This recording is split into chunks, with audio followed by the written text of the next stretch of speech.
I'd like to call to order the City of Saugatuck City Council Workshop for April 8th, 2026. Jamie, will you call the roll? Anderson, Here. Clark, Here. Dean, Gardner, Here. Muncy, Here. Peterson, Stanton. Can someone make a motion to excuse council members Dean, Stanton, and Peterson's absence? So moved. Is there a second? I'll second. Excuse me. I'll second. This voice or roll call, Jamie? Voice.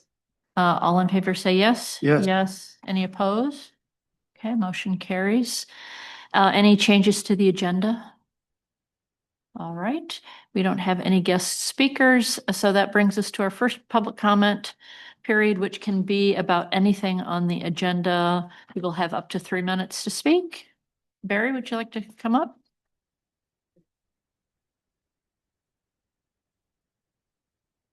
Welcome. Thank you, Barry Johnson, Saugatuck resident, long time.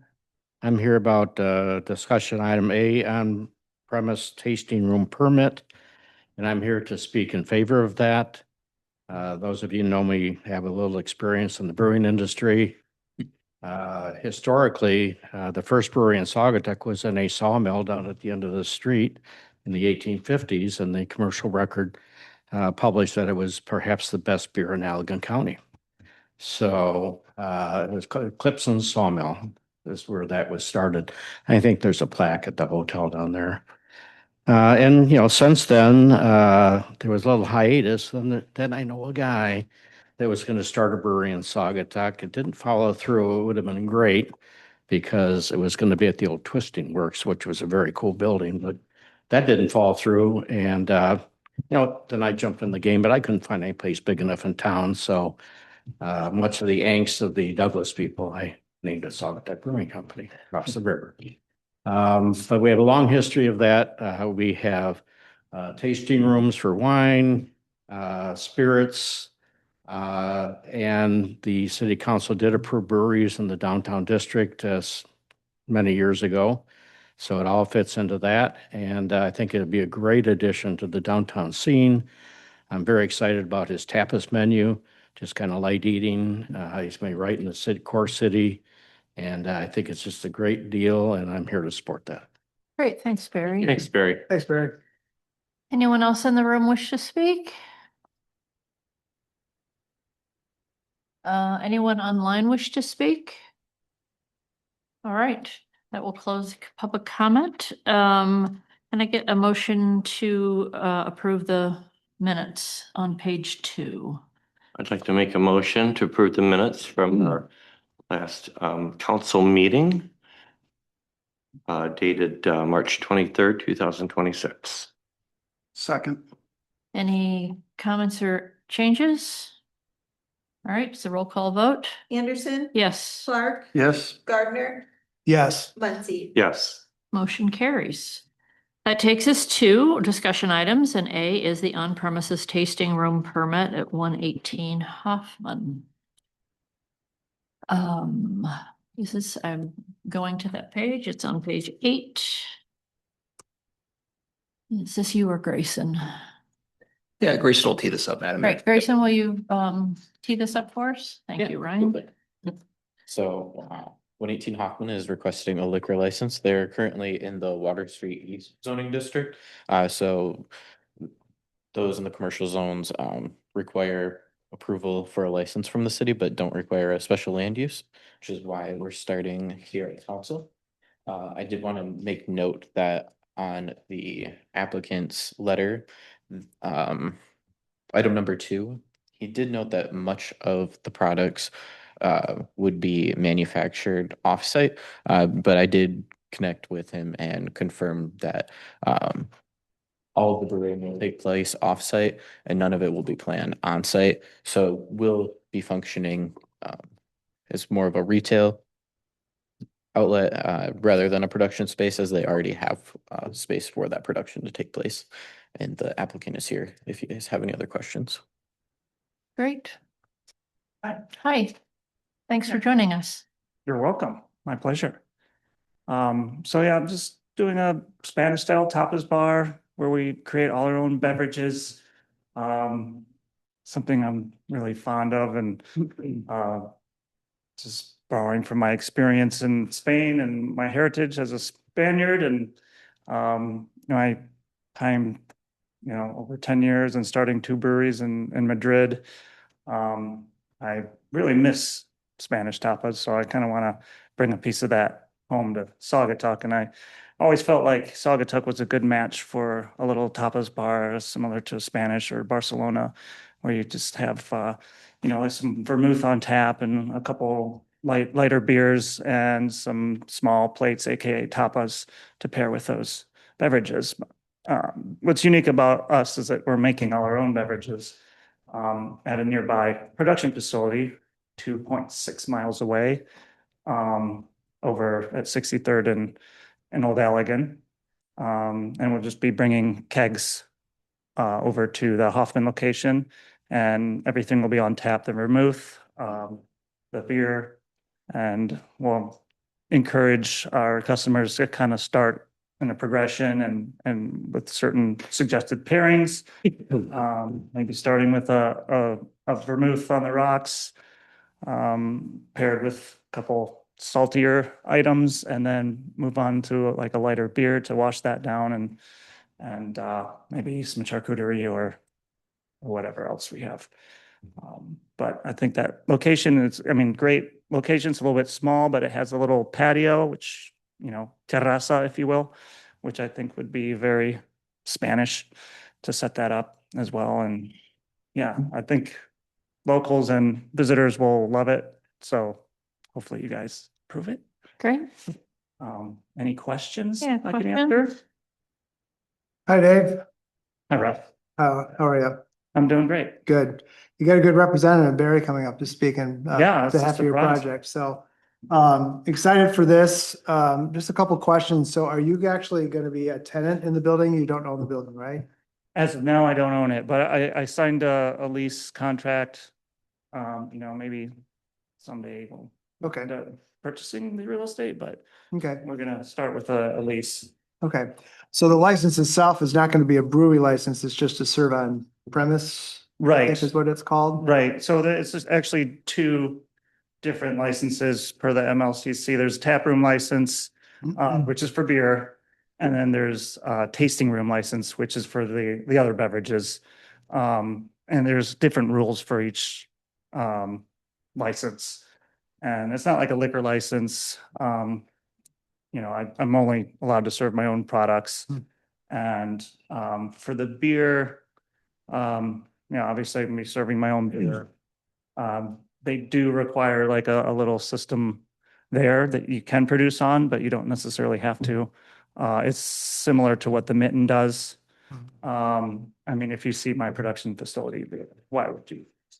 Plus, it's a very small location there. I don't know if you've been in that. Mhm. That used to be a florist. Yeah, bottle shop. Yeah. Yeah, a lot of things. Anyways, so yeah, there's a lot of different rules for the, MLCC. I know that the wine and distilling tasting room permits do not require any kind of production at all. The beer, they just have some kind of like, yeah, it's sort of like, I don't know, it's almost like a loophole, but anyways, yeah, there are 2 different licenses.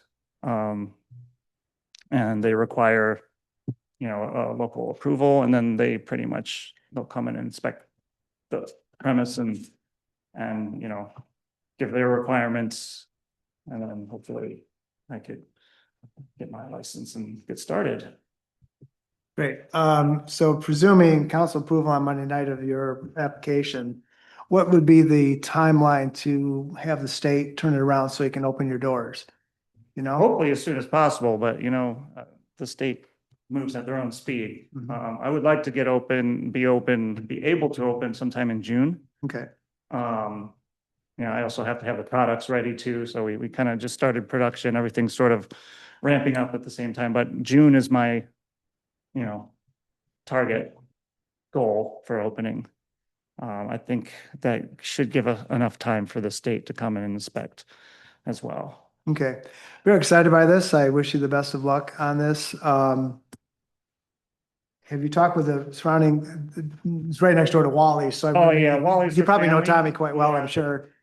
Yeah, they all know about it, like, you know, been friends with some of the bartenders for 30 years or so, and they're excited to have me as their neighbor, and they're definitely don't view it as competition. Good. 'Cause, I mean, I don't think anyone's competition to Wally's.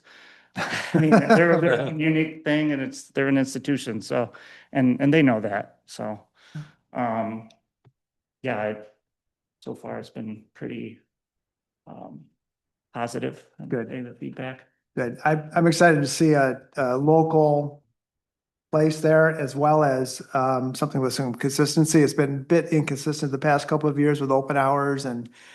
offerings. So I really look forward to having to make that a good space and let's see it go. Great. Can't wait to do it. Any other questions? Just out of curiosity, yeah, that is a kind of a tight space, but you've got that nice little patio area, that covered patio area Right. out there. Just curious if you'd be, if you are interested or thinking about utilizing the parking in front of you for extra dining? Like the way Wally's does. Yes. Uh-huh. I would, but as a longtime Saugatuck resident, I'm also cognizant of the parking issues. I kind of feel Right. bad doing And- that as well. Right. But maybe, yeah, I mean, it would help out, you know, especially in the busier or the months where you could do that, expand that, because you know, there's not, doing a head count, there's not a lot of seating there. Right. Which is why I would apply for the social district as well. Okay. Just But if possible, yeah, I would definitely seize the opportunity to. out of curiosity, it's a very small percentage of our parking that takes up. That's true. So there's not that many parking places. You know, there's what we talked about it yesterday. We've got almost 1,900 parking places here in our downtown area. That's a lot. So Crazy. It never seems like enough, though. I know that's true. And even if we added 1,000 more, I don't think it would be enough. Yeah. So just curious. Valet service or something. Yes, I would, Okay. to answer your question. Very good. Following up to Councilmember Muncie's question, that there's I think if I recall last year, the previous owners had 4 or 5 tables, maybe 3 or 4 tables Mhm. on the sidewalk itself, kind of like what Wally's has. Okay, Is your intent to have that, to apply for that? so that was on the sidewalk, but not obstructing. Well, is that it? correct? Right, Okay. it would be on the curbside, basically. Okay. so Right. Not the kinda like street, but little on the two top curbside. there. Yeah, Right. Yeah, I could do that. I'm not suggesting you do or don't. I'm just Yeah. asking if that's something that, Yeah, I know, I You're just, thinking about- we'll have to, it all has to go, you know, within the MLCC guidelines too. I'll have to probably fence it in like Wally's does. that's where I was going with it. Yeah, Thing, so, you know, they can't just sit out on the sidewalk, I don't think. Yeah. Unless you have the social district cups, then yes, but, okay. so yeah, that's interesting. Again, I have to, you know, follow the MLCC rules. Right. Great. Joe, anything from you? No, I'm really anxious to see you get going and Yeah, really looking forward to having Great, yeah. business in town. Did you bring any samples for us? soon. All right, well, thanks so Thanks much. for being here, Dave. Yeah, congratulations and good luck. Okay, it takes us, Ryan, can you tee up the discussion of the proposal for archaeological site identification survey? Yeah, certainly, Madam Mayor. It's on page 13 of our packet. Yeah, so as I had kind of reported to you in the fall, we had our obviously we're going through the section 106 review process and working on obtaining the necessary environmental and historic approvals for the Blue Star Trail project. Receiving federal funding, so we have to meet certain federal standards to receive those funds. Part of that process involves engaging with the area tribal nations to see if they have any concerns. We did a walkthrough with the tribal nations in the fall, and based on kind of that walkthrough and their review of records and evaluation, they had requested that we do some phase 1 archaeological survey work of for the most part, the entire trail route. An area of Amelancha Park in the township. due to known contributing resources to the traditional cultural property. So we worked with our engineering firm at C2AE, as well as the archaeologists with MDOT to develop a request for proposals. We also talked with the tribal nations about preferred providers of this particular service. They want to make sure that we're hiring somebody, not that is just qualified, but that has some knowledge of the area and the history and that sort of thing. So we got that proposal out and received one proposal back from I think it's, I don't know the exact pronunciation, I guess, Croce Cultural Resources, LLC. Dr. Misty Jackson, as you can see from your packet materials, has an extensive amount of experience in doing this type of work. I reviewed this proposal with our engineers at C2AE, the manager at Saugatuck Township, as well as the Friends of the Blue Star Trail. We all felt like the price was good, very well qualified firm. The tribal nations had preliminarily approved this firm, shared the proposal with MDOT. They, at this point, haven't come back with any concerns. And so at this point, we are recommending that City Council approve the proposal from Abercrombie Cultural Resources so we can get this phase one work done. We also liked the timeline. In fact, it's some work that they could get done actually before the end of May, as long as MDOT signs off on a more detailed work plan before then, that sort of thing, which was also quite advantageous. The next piece is kind of looking at, well, then how do we pay for it, right? We're partnering on this project with the township and the Friends. We have an interlocal agreement, as you may recall, that kind of helped identify how those costs would be split in the past. We're kind of beyond what the work that was anticipated as part of that agreement. But the Friends of the Blue Star Trail Board reviewed the proposal and discussed that they were still willing to go with a 77% percentage to cover the cost of this proposal, as well as obviously we had some engineering work in the fall with C2AE to prepare for that walkthrough, attend the walkthrough, as well as prepare this proposal. So we have an engineering bill from them on that. And then considering the amount that was left over, the township manager and I felt that, an even split on that was reasonable, considering the trail route was pretty evenly split between our two communities as well. So to kind of make the details of that clear to all the parties, we felt like a memorandum of understanding was probably most appropriate versus a completely updated agreement. You're going to see an updated agreement later for the construction phase, and that obviously is going to be, involve a lot more cost. But we think a memorandum of understanding gets us through for now. So essentially, Friends of Blue Star Trail would pay $20,197.93, and then the city and township would split $3,016.57. So that's kind of what we're looking at as far as how we pay for it and the proposal itself. Happy to answer any questions. Questions for Ryan? Yeah, Madam Mayor, thank you. As I was reading through this, I was trying to understand exactly and I understand the rationale behind this cost splits. I think that is consistent with what we did before. Question I have though is that looking at the maps that were provided, where within the city limits is there going to be some archaeological study done, or is this all in township? Nope, it's both. I was trying to understand that. So if you can maybe walk us through that, Sure. I'd like to understand this a little better. Thank you. Which page is the best one? All right, there we go. Jamie's got it kindly up there. Thank you.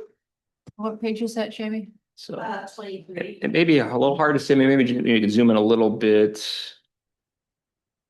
and then kind of move the things to the right. Yep, there you go. Perfect. So the areas where you kind of see like the hashed marks are the areas of the shovel testing that will occur. So areas where there's existing concrete or where there's really steep grade are areas that we're not required to do that type of testing. So so you can see some of that area that's west of Lake Street. Kind of on the other side of the sidewalk there will be tested. Some of the area around the pallet sign. If we go to the next page.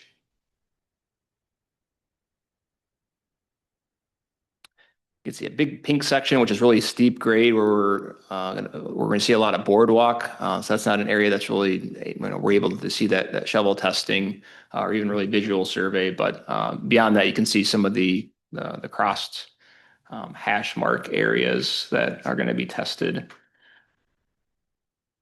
So the breakdown for us, that 11.5%, there's nothing in the cemetery area, which is which is in city proper, correct? No, there is. So if you go to next page, Jamie, and then what page after that?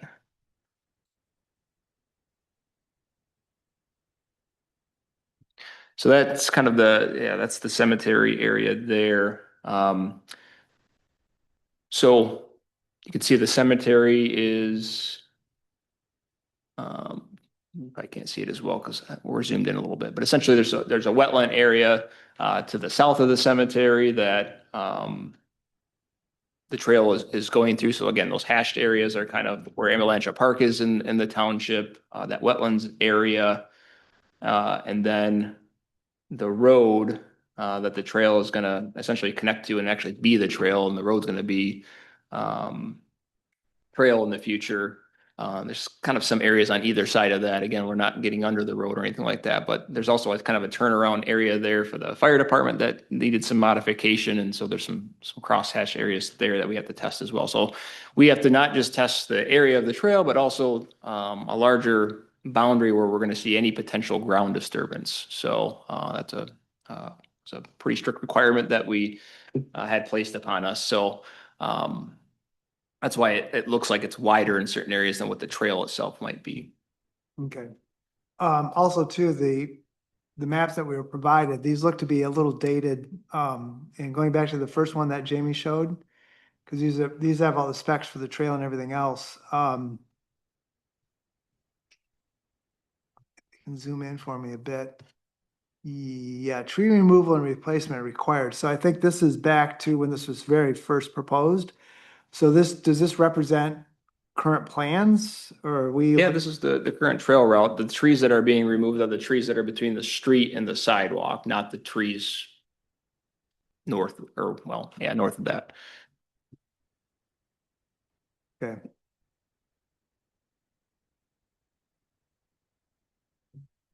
So trail will be going in, there will be additional trees planted, but to make the trail work in that area, yeah, that's been a part of the plans.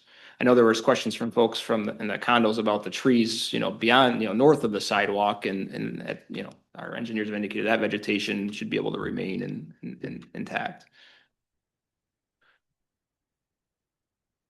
The tribal nations also looked at those trees as well, and given they're all planted in a row, these aren't trees that, are much older or historical or anything along those lines. They're kind of planted street trees. Okay, thank you. Yep. Other questions? Can you remind me, this is of course, I know that we've already talked about, eventually having to do this. I'm looking forward to this trail expanding. I think it's a great thing for our community. Can you remind me where we are with the funding with the Blue Star Trail, or do you know, or can we wait until? We need to wait until we have an update on that, or? Yeah, obviously there's given the length of time and where the construction costs are at, there's a funding gap that we still have to work through with MDOT, but we've been essentially asked to kind of continue through this process. Once we were ready to actually go out to bids and have some fresh estimates, we'll be able to hopefully go back to them and say, hey, we need some increased grant dollars, because we kind of had to go through some of this Section 106 review in a way that wasn't necessarily anticipated and would have been different earlier on had the MDOT process been different. So all of that to say, essentially we have $1.6 million in grants, $1.3 million in a TAP grant from the federal government, and then $300,000 from the state DNR. The township also has a $300,000 grant. And then there's kind of like this total match that the Friends of the Blue Star Trail have committed to as well, although obviously they've been paying some large bills as we've gone along towards that. So essentially we have $1.9 million in grant dollars for sure. And then, like I said, once we get through this process and can hopefully get our plans approved and finalized, the engineering plans, we'll be able to get some updated construction engineering estimates that we can then reapproach our grant partners to request some additional funds for any funding gap. I'd like to see this, go into fruition. It seems like it's been taking a long time. Absolutely. To get yeah. this done, but it would be nice to move forward and help to connect these trails. So thank you. Yep. Yeah, to follow up with Councilmember Muncie's question, of that $1.9 million, do we know today if any of that's at risk? I mean, there's so much going on at the federal and state government with funding for projects, period. We get any sense at this point that any of that money is at risk? Because, I mean, it wouldn't surprise me if it was, but two is, this has always been marketed and pitched as being a zero cost to the city of Saugatuck residents. So I just want to make sure that we're still on track to not have to go back to our voters for any money to support this project. And maybe we don't know the answer to that question. I'm just putting that back out there because that has been the expectation. Yeah, I mean, the city's participated in some costs, and so some of those decisions have been made as time went along to say, hey, there's certain pieces of this that we would have that's beyond the grant scope, right? For example, the council has previously indicated, yes, we want we're interested in a traffic signal at Lake and Blue Star, and that cost is going to be on us. We've budgeted for that cost to be our cost. It was in the last two budgets. Obviously, we removed it because the projects continued to be pushed. So, I mean, that cost is certainly above and beyond. As far as, I mean, obviously, again, we hope at the end of the day, we're gonna see more dollars through the TAP program. Initially, with some of the talk out of Washington, yes, that was initially our immediate fear was, wow, like this is a project that hasn't happened yet. Maybe they'll cut it out. I think what we're seeing is that, the TAP program is it's a legislatively directed program, and that, this isn't like above and beyond kind of grants that are not consistently provided. I mean, this is a program that's been around for years and has dollars set aside for it. And granted, there's been talk about not allowing certain dollars to be used for certain trail programs, but some of that would require, our understanding, at least acts of Congress to actually make some of those changes. Not to say that they couldn't to the program, but we're a little more solid than some of the other grants that have been cut out there. And all of that to say, last year, that, I mean, these are federal dollars flowing to the state.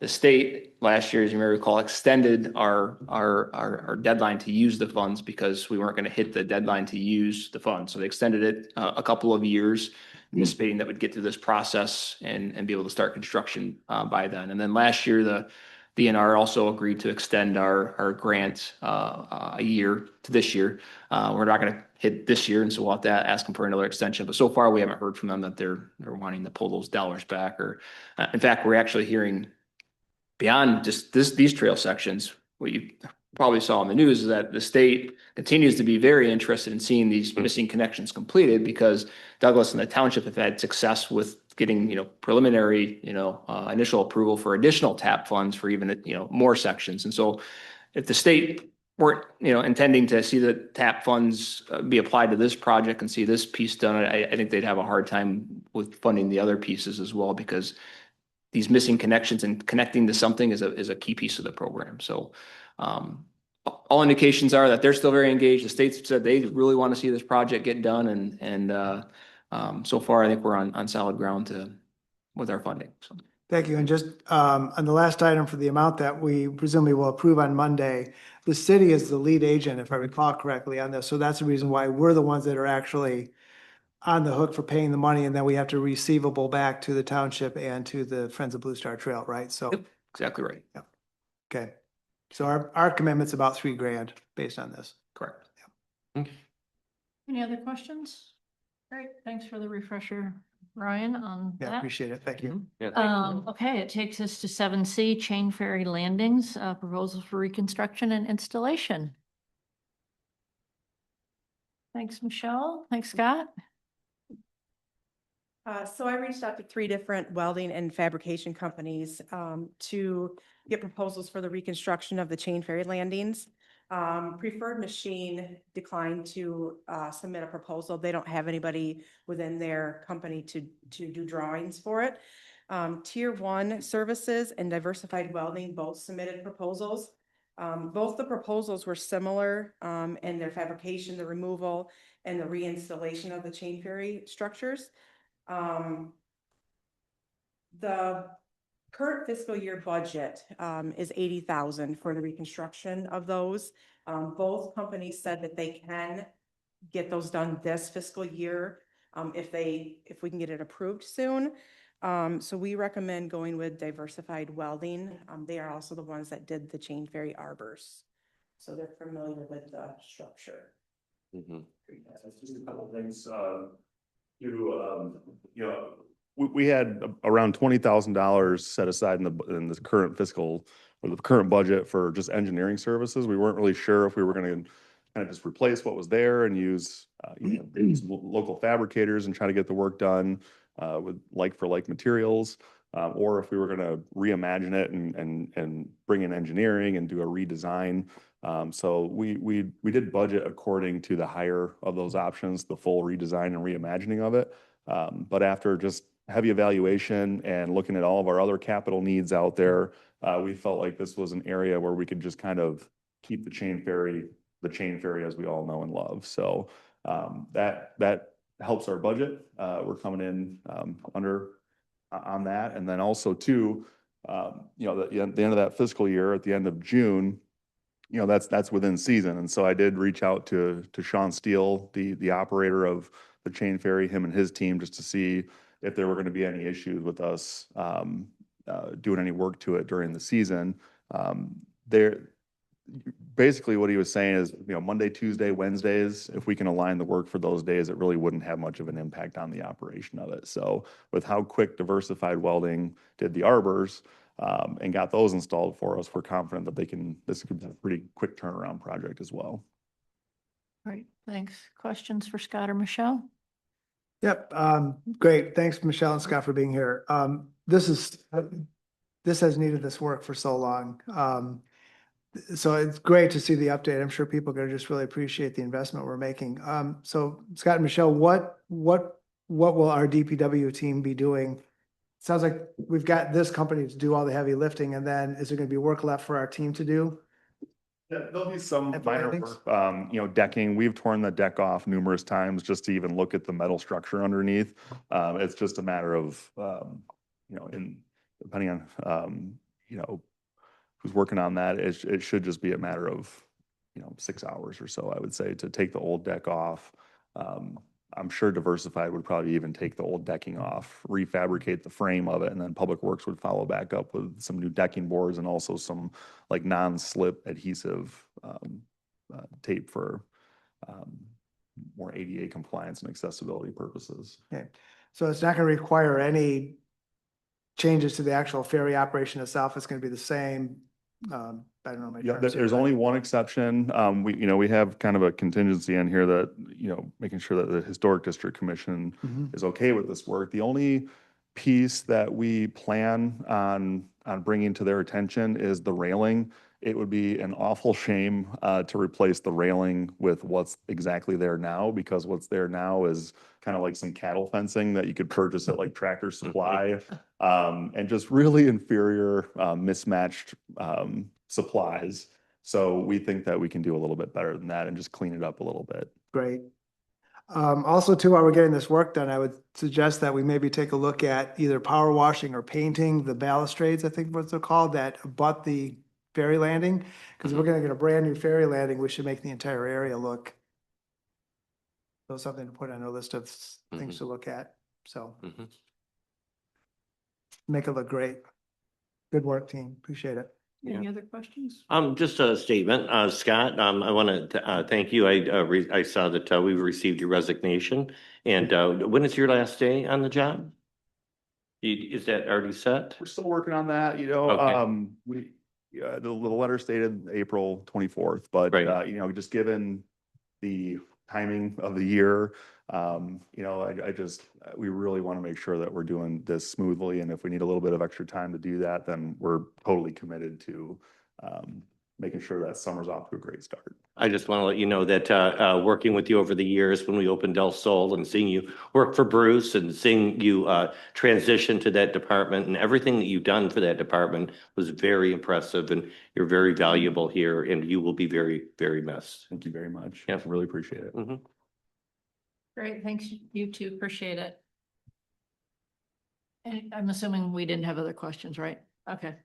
So, Actually, I just had one question. Okay. So if you probably look, right now, it looks like you're coming in well under budget. So if you throw in the railings and kind of cleaning everything up, do you have a kind of an estimate for the all-in right now, or?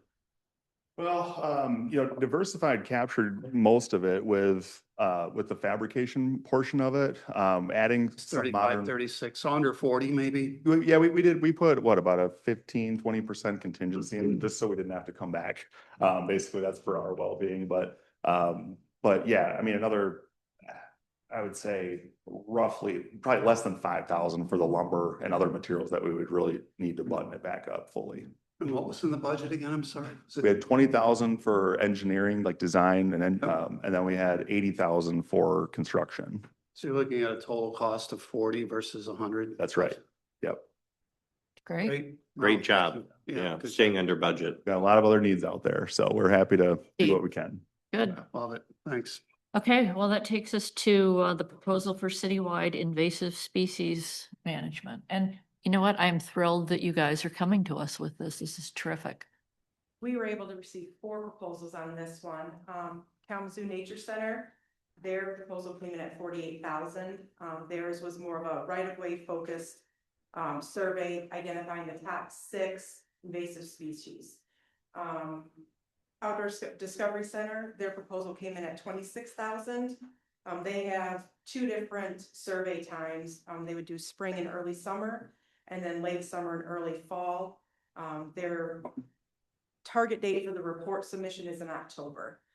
And then PlantWise came in at $28,250. That was for the parks, the natural areas, and the right of ways as well. And then the Allegan Conservation District, their estimate was approximately $15,000 for their first year invasive species treatment. That was based on the MISIN data.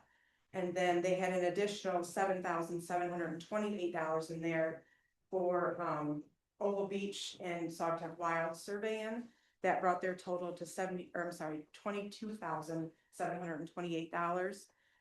PPW committee recommended going with the ODC's proposal, which is doing 2 other projects in town, and with them doing this one as well, it would allow for continuity across for surveying. And then sufficient dollars were budgeted for this project. Great, questions? Yeah, thank you. So remind me, MSIN, is that, or MISN, excuse me, that's the Michigan Invasive. Species Inventory Network. Okay, so that's where people can report if they see invasive species, for instance, and so forth. And that's what the state tracks all the reports and, okay. And looking at the different proposals, it's interesting in terms of how the approach is done in each one of these. It was interesting, the Allegan Conservation District provided an estimate recommending approximately 15,000 for first year invasive species treatment. Whereas the ODC is just simply a survey, but I don't want to say simply a survey because that's important. That's an important part of this project. But 2 is a management plan, doesn't necessarily include treatment, correct? So I'm trying to understand the difference here, because if one includes treatment and a survey, he only includes a survey and a management plan, why would we think about going with a company that would actually talk about treatment? Mhm. It's actually about $4,000 less too. Just curious. I'm trying, maybe if I'm misunderstanding this, help me through it. Yeah. In fact, we have more information. Yeah, that's completely fair question. This was something that we vetted very thoroughly and heavily, and it took, the Allegan Conservation District is fantastic. However, this is not really, they've never been asked to do this before. And so this is very much new territory to them. I think they want to do it. They've added some additional staff members to be able to do more work like this. But they're still ironing that out. And so just for the sake of implementing a management plan, that way staff can work on making a recommendation on an annual budget for how much we should be devoting to invasive species, because this is not like a one and done type of job Right, at all. right. So we hope that there's a decrease as we make progress on the treatments out there, but this is very much not going to go away anytime soon. And so the Outdoor Discovery Center network, they've really proven themselves time again and again on their capabilities. There's an extremely fast turnaround with everything that we ask for, whether it's a report or treatment or implementation. They know our city, they know it well. They know what our sensitivities are. And so for that reason, we still want to continue that relationship with the Allegan Conservation District because they don't charge us for a lot of their services, but that there's big time gaps in between, for what their capabilities are right now. Thank you. That helps me understand this. So of the vendors, Outdoor Discovery Center is in the best position to do the initial survey and management plan development. In other words, Allegan Conservation District is not quite there yet, Right. hence the gaps. And the Outdoor Discovery Center network too, if you remember, they also did that ecological evaluation of the 63rd, the Wilds property before that was opened up to the public too. So they already kind of have a database specifically for us. So the commitment to ODC on this doesn't commit us to future work because, as you said, this is going to be kind of like our what's the weed out here? Oh, milfoil? Milfoil. Yes, thank you. We're going to be in that position with the invasives. We're going to have to be a year by year treatment and eradication. So that will be another engagement with another, whether it's out in Conservation District or OCD, ODC or whoever, right? So we don't know even what that cost looks like quite yet in terms of what that annual expense might look like. Right, that's right.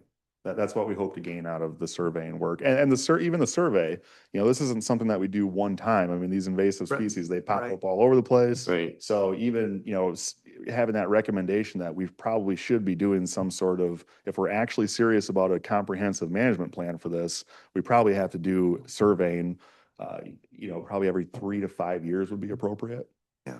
So would there be within these proposals, and maybe that's part of the outcome after the survey, is that I would think that there's probably select invasive species. I think about purple loosestrife, which is invaded Peterson Yeah. Preserve. It's It- totally taken over. Totally, yeah. So I would think there might be like a top 5 that would be found in the community because there's probably tens of them. But the top 5 maybe or 10, something like that, that would be a focus for the city to eradicate. And I would vote for purple loosestrife to be right at the top of the list because it's Mhm. just.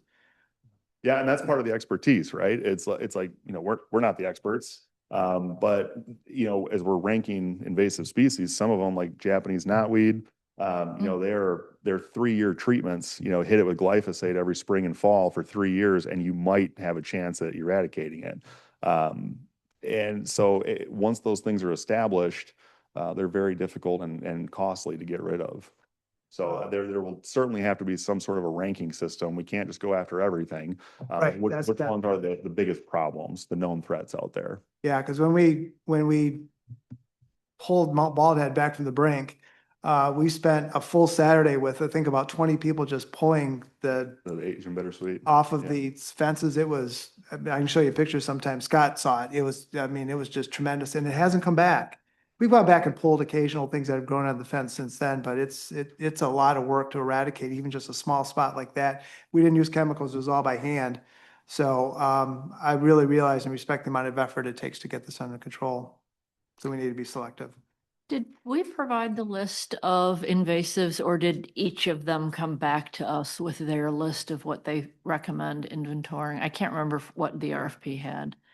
Because they're not all like Japanese barberry is on the Allegan Conservation District, but I don't think it was on the ODC list. We And I- really left it up to the contractors to, hey, you know, as Okay. almost consulting with them, Okay. right? Like, so you come back to us and tell us, what would your plan be? We know these are the areas that we want looked at and surveyed, Right, but come back to us and tell us what your thoughts are Okay. on what those specifics are. cool. Okay. All right, any other questions? Thanks for Thank- the work. Yeah, thanks to both of you. Yeah, thank you. All right, and that takes us to Oval Beach concessions, page 81.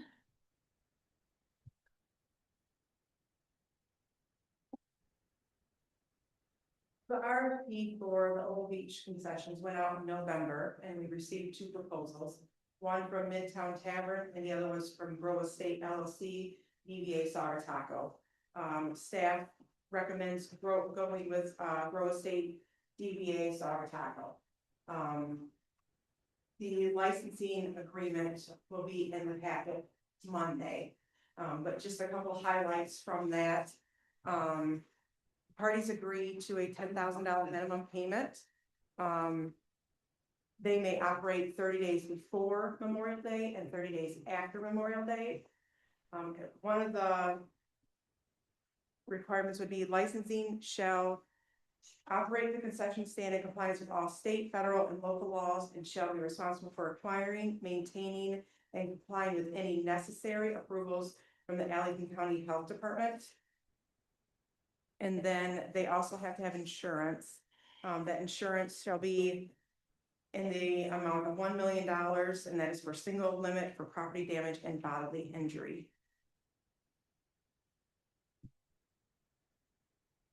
Which that COI would include Saugatuck City being an additional insured on that, correct? Yes, I'm sorry, they have to be, the city has to be listed as individual insurers. And Jamie has given us copies as a license agreement, so we can. Thank you. Also on the first bullet point, parties agree to a $10,000 minimum payment. So that's from Grow to the city initially, right? Okay. Just to clarify, when you say, not necessarily upfront, but that's kind of the season minimum that will be Oh, okay. guaranteed. So, Okay. you know, each month, and again, we can have Mr. Whitty cover any highlights of the agreement as well. I wasn't quite ready for your packet. We'll certainly have it in there, but you know, obviously we have it in front of you. But essentially, you know, each month, you know, they'll be sending kind of a payment of their percentage of sales. We'll reconcile at the end of the season. If it didn't reach 10,000, then they'll have to send the difference. But I think all the parties are confident we'll exceed that, and that won't be an issue. But at least wanted to make you know, Thanks for the Have a minute. clarification. Yep. Appreciate that. Other questions? I know we heard from Alec and Yeah. Lindsay before. Yeah. I'm looking at your products and services and it's making me hungry, by the way. And I know the mayor's a big fan of your tacos because we all are. We just love them. My question is, I'm not seeing hot dogs. Are we having hot dogs?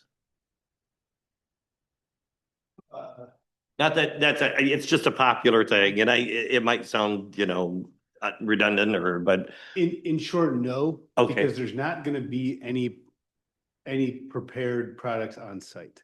That's sort of part of the whole kind of idea behind it is to avoid a lot of the hoops to jump through when you start preparing products on site. We Okay. do have hot dogs. It may seem like a simple thing, and it is certainly, but once you start preparing hot items on site, then you open up a whole like health department issue. And Right. You might as well be preparing filet mignon. You know, does that make sense? Like it kind of all falls into that same category. So it does make sense. And then, of course, I see that we've got ice cream sandwich as well. So you won't be utilizing the soft serve, correct? correct. Same sort of idea because that's like everything is sort of like as you would find it maybe in a grocery store, if that's an easy way to think about it, that you could pull it from like a convenience store, like it's a grab prepared Okay. thing, so frozen items that are prepackaged. All right. So those are some changes that we will see. Okay. Yeah. All right. Thank you. Alec and Lindsay, good to see you. A couple questions. Any progress on the beach food delivery? I know that when we last met, there was some still kind of in the plans, figuring out how that's all going to work.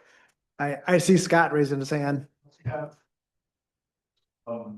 But yeah, I think we all kind of shared the concern, where how is like an e-bike or a bicycle going to enter the park, especially at those peak hours? And so I did reach out to Sergeant Haas at the Sheriff's Department and just kind of asked, what would the Sheriff's Department take be on, if there's a line of cars out there, we have a delivery, would the Sheriff's Department be okay with, that e-bike going around some of the vehicle traffic? And their take is pretty straightforward and simple. What would any normal bicyclist do if they pulled up to a line of cars at a traffic light or wherever? They're certainly going to go around the traffic, and they kind of do so at their own risk. So that was their take on it, and I think that would still be something that we would have to maybe have a little, if necessary, have a little bit of coordination between staff out there and the deliveries during those very peak times. But other than that, it should be pretty free flowing. Yeah, thank you, Scott. Yeah, please. Thanks, Alex. Just some additional kind of delivery progress. So we've had some serious conversations with our insurance agent to see what are the possibilities there. All good news, including the possibility, and we talked we talked about drones in just a little bit, but we also talked about the idea of like a dinghy that goes across the river from Saugatuck across the way. And I believe Councilman Gardner, you even mentioned that possibly we could have permission to dock up on the base of Mount Volta there. That is still something that's in progress that we have to look at. But from an insurance standpoint, which was the first hiccup, there's no problem there. So we're making steps to solve these things. And based on like anecdotal evidence of what happens at the beach, that idea that we can't use a car and be efficient is like 14 days, right? Right, Like when right. it boils down to it. And so it's a very small window of things that we're dealing with, and we want to deal with them. We're actively chasing solutions. But realistically speaking, it is those like 14 high peak days that maybe there might be times when we won't be able to accommodate delivery, and we recognize that, and we want to. It's in our best interest to do it. Hopefully that helps some of the money a little bit. Yeah, thank you, Alec. Appreciate that. And just to clarify, I called Alec after the last meeting as I was thinking about this delivery option. And I said, maybe something to think about is to have a small boat you could take across and talk with the city about maybe tying up at the docks and then having an e-bike over there that someone could just simply go up and ride the bike over to the Oval Beach. Did not commit the city to allowing to do that, just a suggestion. That would have to be worked through council and the city manager. So I just want to make sure that's noted. Also too, with the superintendent of DPW leaving, as you begin to go in your operations, is it's more a question for the city manager. Who's going to be their day-to-day contact with operational questions and just as we get this relationship started, who's going to be the primary contact? Yeah, so, well, we have an Oval Beach manager, so that'll be the day-to-day coordination as far as hours, or if there's issues with, needing to close and that sort of thing. If there's obviously any pieces of, that they're not able to work through, obviously the Oval Beach manager would work with me or whoever the new director is for DPW. Yeah. Okay.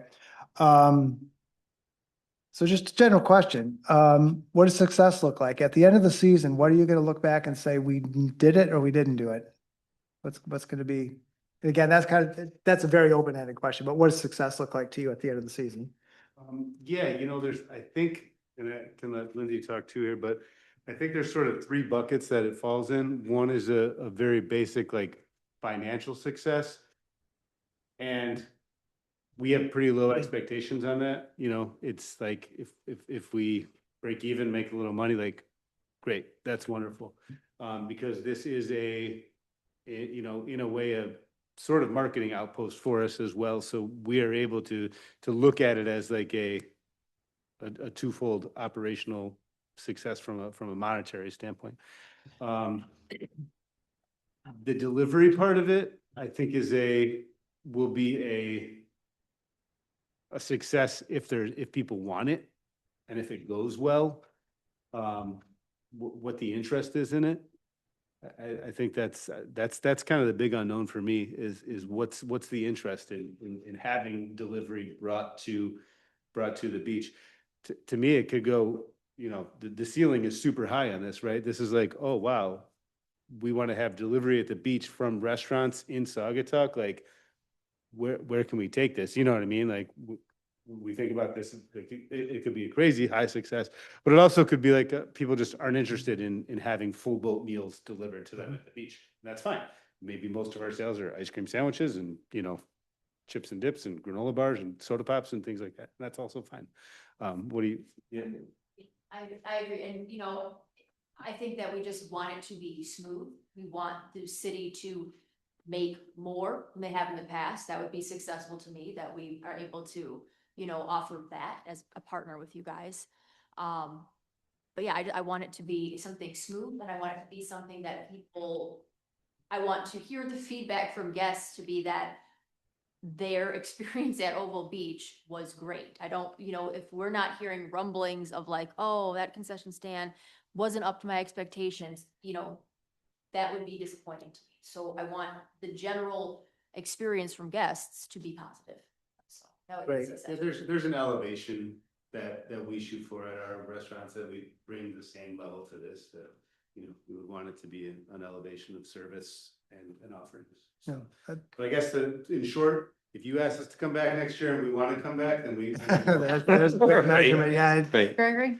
From a consumer standpoint, what does it look like if I'm coming up to the concession stand and I order a pop and I want to order from Saga Taco? Would it be like a QR code? Would it be an order that I put into the attendant who's working? The cashier is going to be an employees of Saga Taco as well, so they will have significant cross-training both at the concession stand and Saga Taco, so they can adequately go through the menu. So they're getting that sort of elevated, you know, personal experience. So what is this? What is Right. this? What should I order? So they would order with them. And then obviously if they want anything else from the concession stand, the cold packaged goods, drinks, sodas, things like that. Right, right. And so ideally, I know that, you know, this is new for all of us here. But ideally, what does it look like? How long do you think that, you know, a customer might receive, you know, their food? Well, this is something that we've really tried to kind of nail down and Just- what is it? That's a long route. That's like, you know, you're going around the. I think honestly, with the majority of, just from doing some market research in delivery in general, Right. if we can make it within a 45-minute, you know, from order to delivery, that to me is what I think most people expect. Okay. From a delivery service, and that's what we're aiming for. And you'll make sure that I know that when I order. then. That's going to be a really important Right. aspect. Okay, Mhm. all right. Good. Yeah, I'm excited, Alec and Yeah. Lindsay. This is gonna be cool.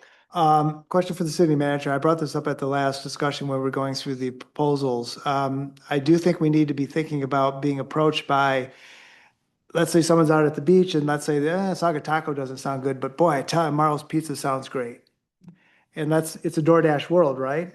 So let's say DoorDash were to start doing business here, and they do business here, but it's very limited from my experience. But let's say Marlo's gets a call and said, hey, DoorDash, I'm gonna take a pizza out to the Oval Beach. As far as I know, there's no restrictions on that. There's Right. no exclusivity. And I don't know, this is gonna, I'm just thinking about those 14 days when all of a sudden people are gonna say, hey, wait a minute, I can get food delivered out here? I'm gonna call, you know, just use Marlo's as an example, Phil's, Wally's, whatever, Or the back Tractor alley. or whatever. What plan do we have in place to either, do we need to control that? Do we need to worry about that? I just put that out there because I think it might become an issue. You just sort of already control that through the form of our day passes out But- there. Okay. And Yeah, so, yeah, because we'd have to think about, you know, if there's gonna be a regular visit from a DoorDash, do they have to have a pass to come in the beach? Presumably they would. I mean, So would they- what does not work is, you know, we have a lot of people that pull up to the ticket booth and they say, well, I just want to drive through. That's what I'm, Once yeah, they enter the park, we have no way to monitor if they did just drive through or if they're. So Right, But for that right. reason, the option is either you turn around at the ticket booth or you're paying the parking pass. well, so maybe there becomes a point where we discuss having a spot where they don't go in the park, but they actually turn around that small turnaround. There's like a drop off for deliveries or something. I'm just thinking ahead, if this is successful, like I think they're gonna make it, there's gonna be other folks just saying, wait a minute, why can't I take my food out there? Right. I think that's what's kind of inspiring about this conversation. Anytime that we talk about this, I think we all get really inspired by it, about what the possibilities are. I know at least I do. Our drone conversation was a prime example of. I'm it. still on board. A lot of I'd things- love to see that. So I think this is a really solid first step in a very inspiring direction for what to happen out of Oval Beach. Yeah, I would certainly ask that the city manager maybe put a little bit of time to thinking about how we might respond to that if and when it occurs. I don't think it's a matter of if, it's a matter of when. So.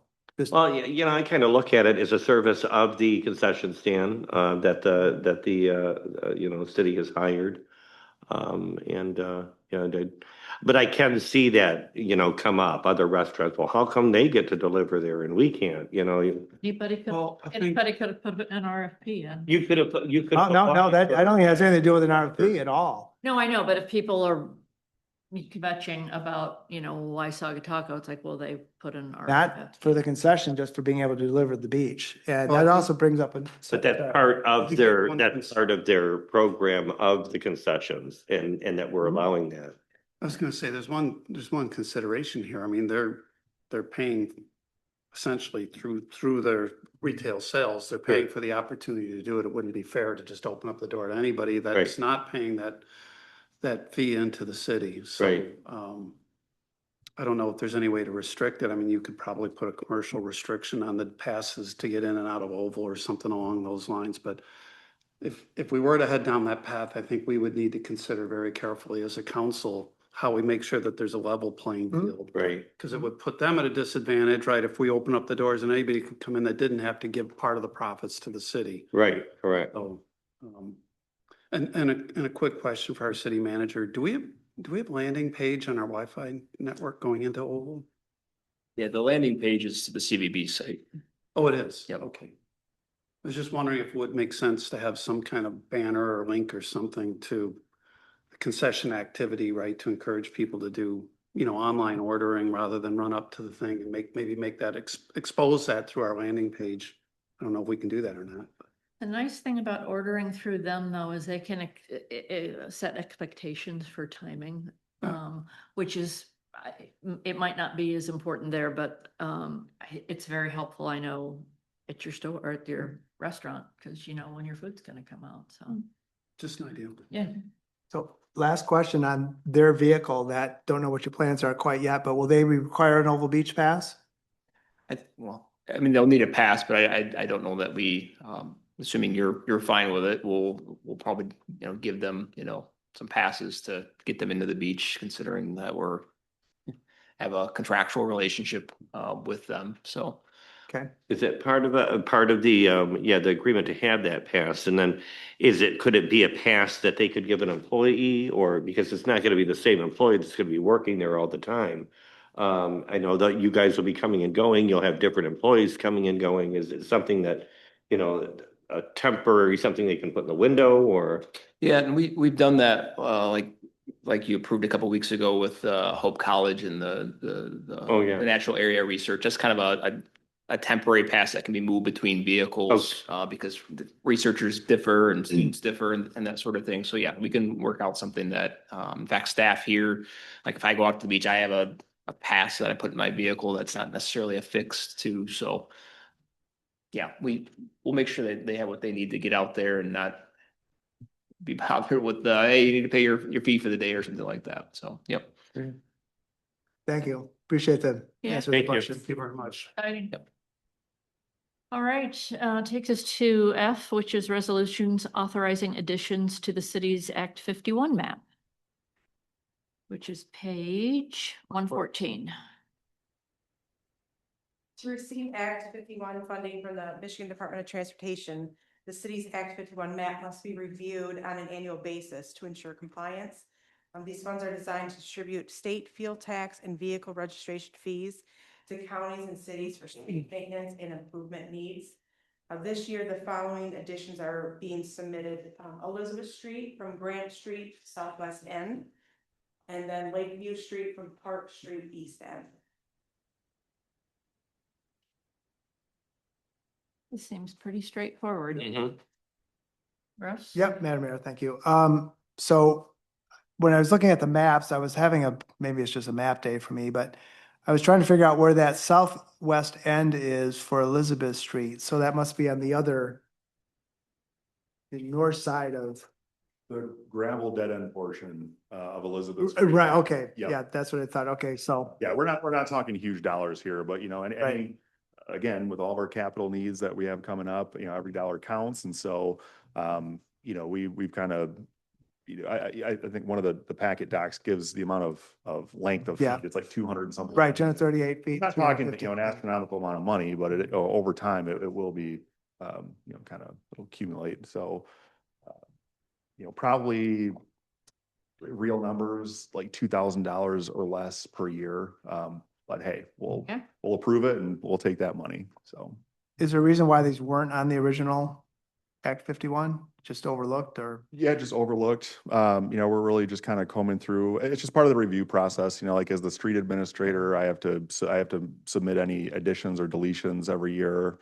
And so we're just kind of honing in on that map and seeing, you know, like Maplewood keeps coming up, but that's that's a private road, so that never can be counted.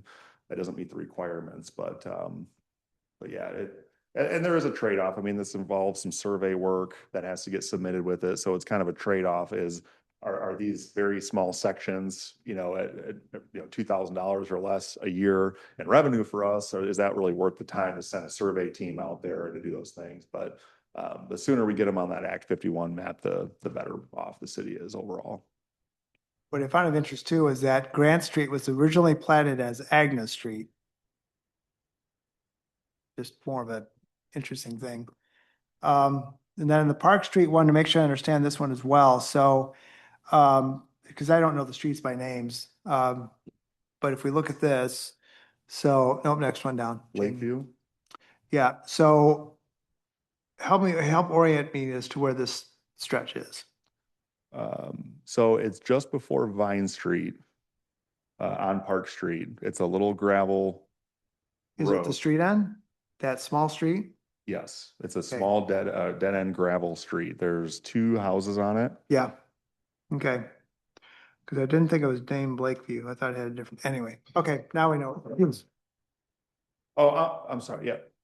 I'm thinking of Interlochen. Yes, that's the Yeah. street I'm thinking. I'm of. sorry about that. Yeah, Okay. my mistake. So Lakeview is, do you remember, you know where there's a new pretty good sized driveway that goes around that marsh area? Yeah, so if you're heading north on Park Street, just before you go around the corner. Yeah, there's I think there might even be like a gate, a big Yeah, gate. yep. On the east side of Park Street, right? Oh, yeah, yeah. That's Now I the know exactly what you're talking about. very Got it. narrow, again, Got it. dead end gravel road. You might not even think it's a city street, but Have a it's. cream color house on the Yep, corner, that's I think, exactly an right. older. That's where all the party houses were when I was a kid. Yeah. That's where we went. So thank you, Scott. I appreciate that. Very well. So. All right, thanks, guys. Up. Yeah.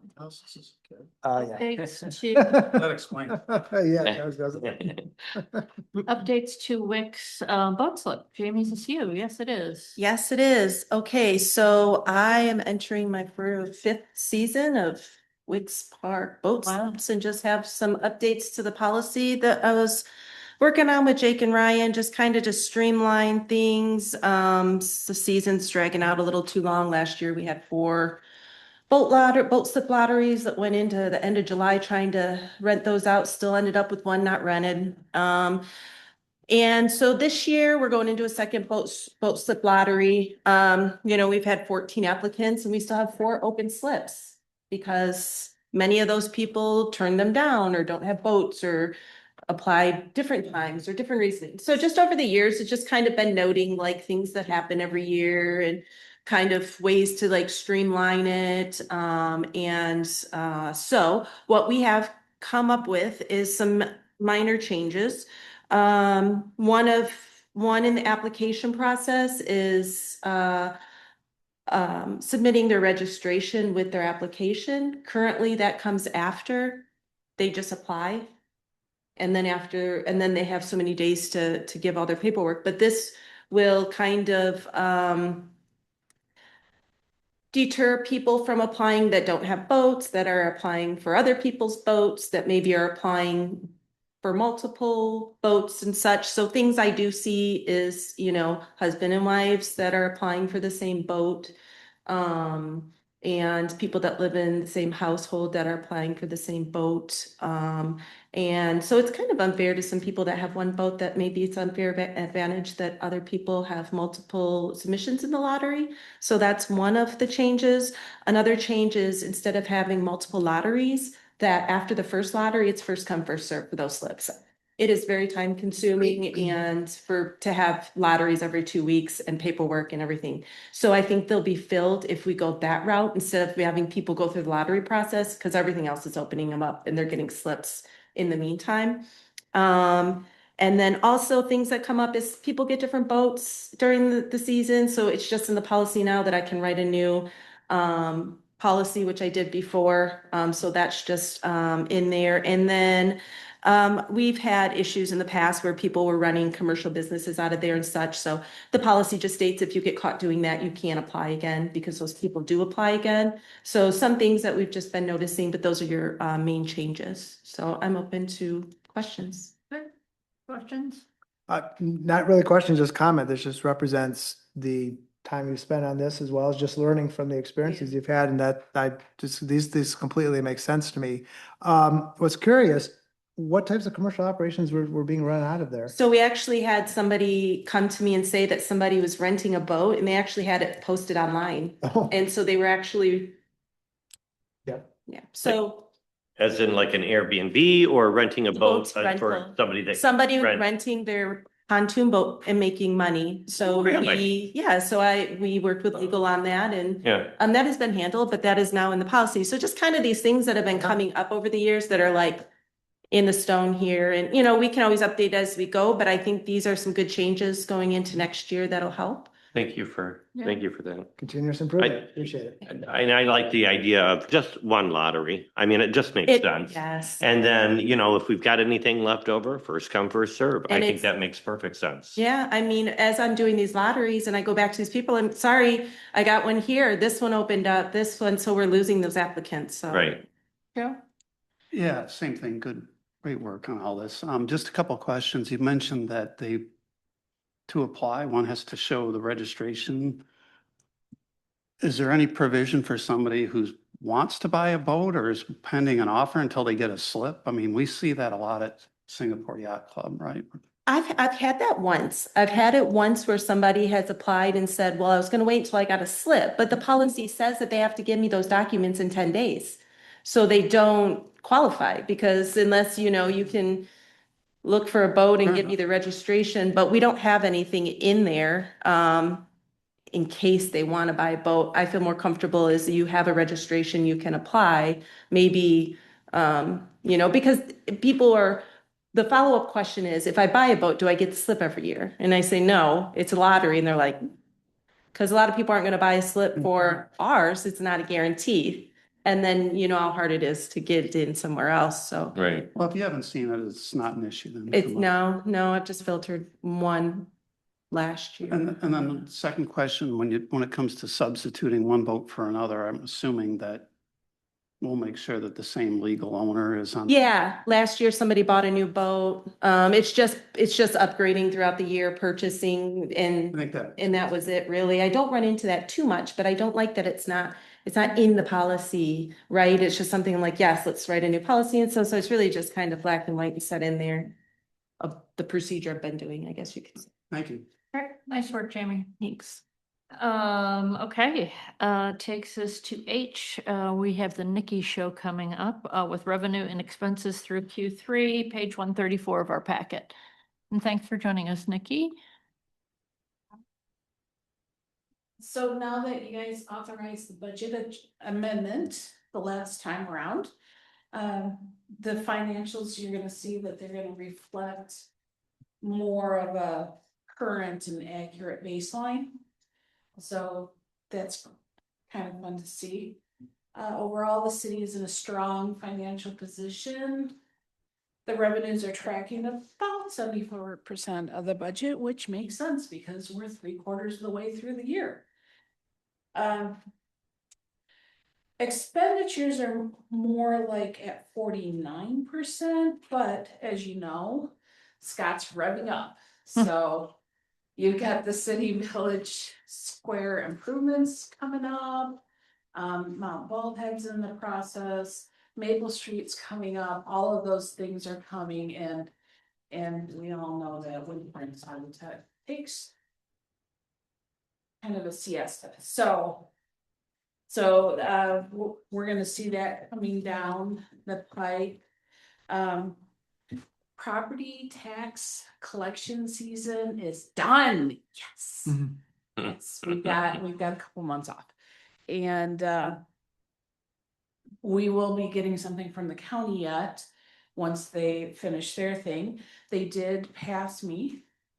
The settlement came through and she said it was to the penny, so I'm gonna be proud of that for a moment.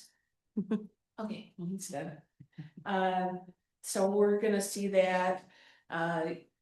Some of our revenues are not showing up yet because the county's gotta pass them on to us. The county road millage, that type of thing. So, the franchise fees are right now sitting at a 50%, but it's because it takes them a good month or two to get us our part of it. So we just have only got the first 2 quarters. We haven't got the 3rd quarter yet. And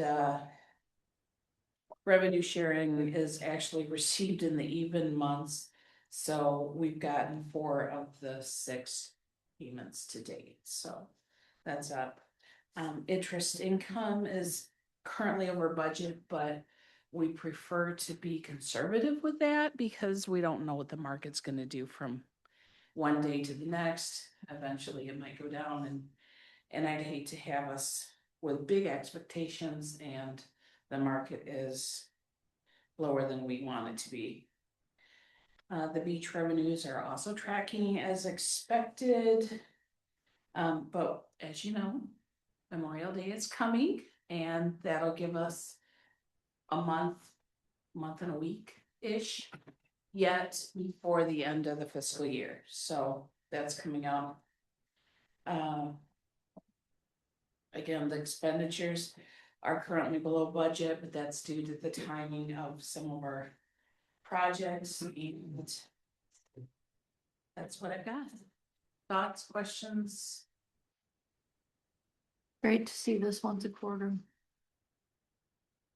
Yeah, Madam Mayor, thank you. Thank you, Nikki. Yes, I agree with the mayor's comment. It's good to see this every quarter as required by our charter.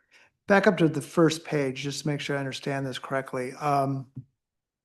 Shows our cash at 331.26 of $26,000 and change as compared to 307 and change last year. Is that just a timing thing? What's I was a bit more aggressive in investing our monies so that we would leverage a higher rate of return than just leaving it in the so bank. less money in the bank, not collecting any interest as opposed to putting it into investments? Although, when we get to the investments, I'll talk about how our bank is doing better for us interest wise too. Excellent, excellent. But that is the point, is that rather Michigan class gives us such liquidity and yet gives us a better rate than we would at the bank. So I've been putting it in there, what's easily drawn out. And when it gets down low, then I pull some more out. So. Thank you. We've also been investing more in Michigan class with the interurban. We're very happy with those regards. Right. And in the same lines, down the 4th item down, the investment balance, that I think is just speaking to most of our companies are seeing this, and personally, our investments are seeing this too. Showing the activity in the markets in the past year, that represents a real growth for us as well. I mean, we're taking benefit of the interest in the investment performance within the market itself, so that's good to see. Down to the fund balances. Parks Capital Project committed. We've had that $1 million sitting out there for 5 years, maybe 4 years. And at least on the books, nothing has been spent. The reason I'm bringing this up is because when we made the investment in the playground equipment of $300 or $300,000 and change, my position was that should have come from the Parks Project commitment. And we don't necessarily need to go into it today, but I think we need to revisit this because anybody looking at these books would say, well, what is the money for? Are there projects associated with this? Is there an intent for this money? If there's not, that it should be put back in the fund balance. That's my position. So I think it's something we need to take a look at as a council. I agree. I thought it was supposed to come out of that capital project committed. And I see it wasn't. Did we agree at one point to just take it out of our general fund or? No, the consensus at the time was to leave the money in the Parks Fund. Okay, Because thanks for- we had a fund, we came in with more, Okay. ended the year more strongly, so we took it out of Yeah, that year's. I still ask that we bring this back to council for discussion because $1 million is a lot of money for the city to commit to the parks capital project committed, and especially where you don't even know what this could be used for. If I was sitting looking at this, I would say, well, who's spending it and what's it going to be spent on? And this doesn't tell me anything. So I think that's just something Budget's to coming up, discuss so about. we can, Yeah, that'd be a good we time to definitely need talk to have about that that. for discussion. Thank you. Yeah. All right, anything else? Okay.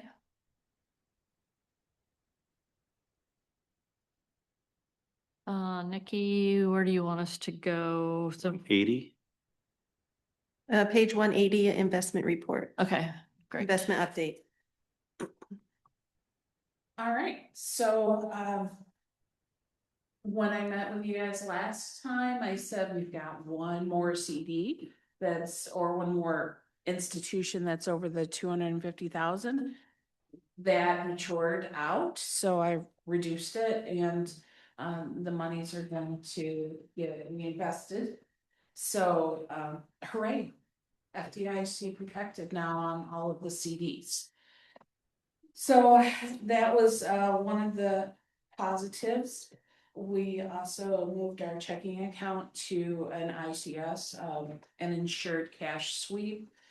And that is simultaneously getting us more interest and seems to be reducing our service charges.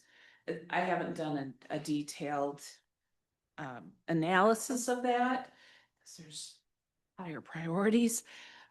What I'm saying is that we're getting more money. And so that's, I would take the win. So I'm pleased with that, but it also means that our actual bank balance is sitting higher because they're in essence investing it for us above a certain amount. So there's that. And we also moved to putting our Huntington CDs into a CDARS. I still don't, I'm sorry, Russ, you asked me what that meant and I didn't look, I looked it up and now I don't remember.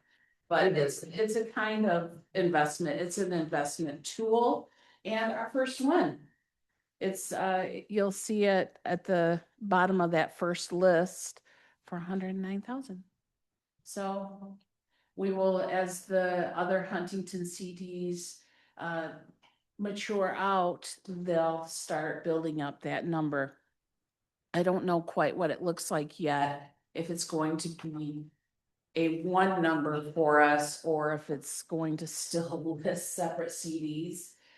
But it's, again, covered by the FDIC has a much higher coverage for that kind of account. So It's a certificate of deposit account registry service, which allows depositors to secure multi-million-dollar FDIC insurance on large deposits by splitting them into accounts under 250,000. Mm-hmm.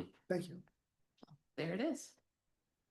So that has happened. And I've also set up with Consumers Credit Union. I didn't quite get the money to them yet to buy a couple of CDs, but that's coming up. That I've got the pre-note back, so we're set to go. I just need to get the money to them. Because as you've seen on all of the bulletin boards, they're offering 4.99% on their CDs right now. So that's coming up. Great questions. Thank you, Nikki. Appreciate it, Nikki. Thank you, Nikki. Thank you. Okay, takes us to the letter of support for the Oxbow House project. Ryan? Yeah, Oxbow House had reached out wondering if we'd be willing to submit a letter of support for kind of an application that they submitted to Senator Slotkin's office for a congressionally directed spending item, which put it another way, it's a nice way of saying an earmark, right? So they're asking for some dedicated funding for a renovation project of Oxbow House that they're doing and want to do, I should say. So City of the Village of Douglas obviously had worked with them to acquire the Oxbow, what is now the Oxbow House. So a copy of that letter's in your packet, and based on the information that they had kind of submitted to us and what they were looking for, prepared a draft letter, assuming you're willing to support their requests. And they did check with Senator Slotkin's staff that they were willing to accept the letter after their kind of deadline date of the end of March. So we're still good to get this into them.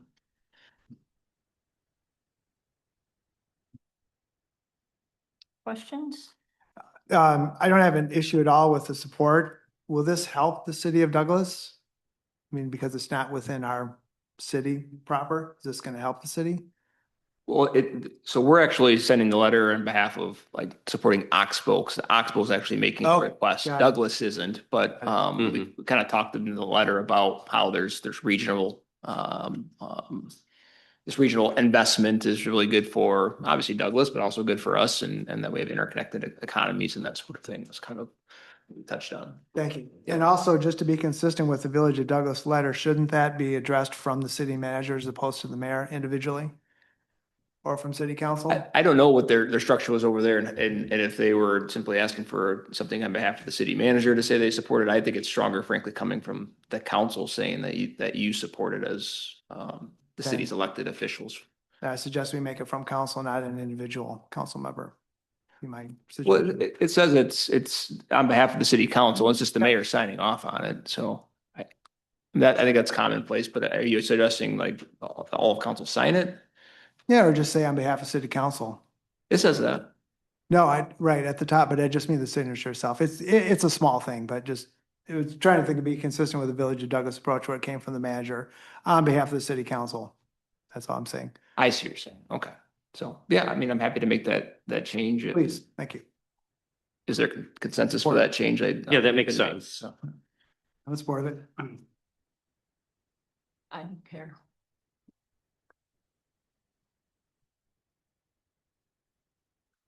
The Odd Fellows Club. Most folks don't even remember. I have no memories of it, but we have some Odd Fellow members in town that actually have memories of it. So interestingly enough. Okay, let's go to the last item, discussion item, which is the status update on our fiscal current year priorities on page 193. Yes. 1 second. Yeah, just making a note on that change.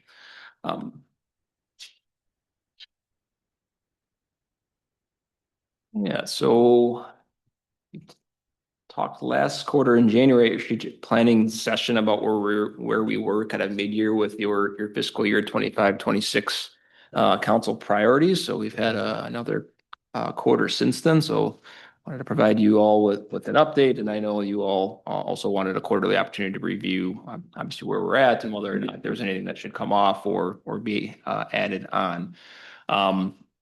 So with the existing priorities as they are, Jamie, you're welcome to go to this next page here. So I'm finishing that new water sewer agreement. As you know, we made great progress, significant progress, and then there was kind of a shift in direction to maybe go even further with it to do maybe a kind of some sort of full authority agreement. We're meeting next month with our consultant to get his recommendations on what that framework should look like. So some additional heavy lift is forthcoming, but we've also worked really hard to get to this point, and so I kind of label that as significant progress. And maybe a little ambitious, but maybe end of the year is still a possibility if there's agreement around what our consultant is thinking. Updating water sewer infrastructure fees on the water side. Last June, you had remember we're in kind of a multi-year set of recommendations from Andy Campbell at Benzinski to raise our water infrastructure fees $3 per MEU. You made that change the last 2 years. We'll be talking about another increase here during budget season. On the sewer side of things, we have a proposal that you've approved to do a study on that side, but we've kind of been holding off on moving forward on that, just because we're doing the water sewer agreement and not knowing where all the assets are going to land. But that's still out there as well.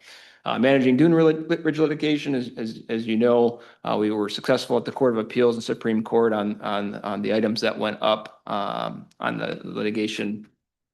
We have mediation scheduled in June, and then additional briefing is also pending as well, depending on, well, consistent with the previous discussions that we've had.